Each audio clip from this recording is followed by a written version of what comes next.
এই যে হাঁসটা জবাই করছে, করার পরে যে হাঁসের মাংস, এই যে হাঁসের মাংস, তা হাঁসটা মাংস কেটে রেখে দিয়েছে, কিন্তু এখনও ধোয়া হয়নি, কারণ আর একটু পরে ধুয়ে পরিষ্কার করে রান্না করা হবে, তারপরে পিঠা বানায় খাওয়া হবে।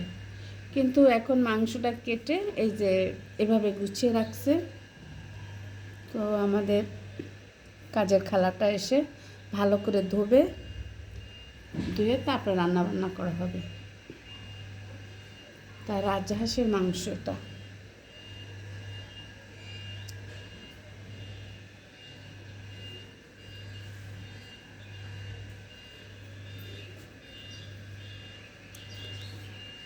তো আমরা সবাই খাবো, রান্না করা হয়ে গেলে সবাই খাবো।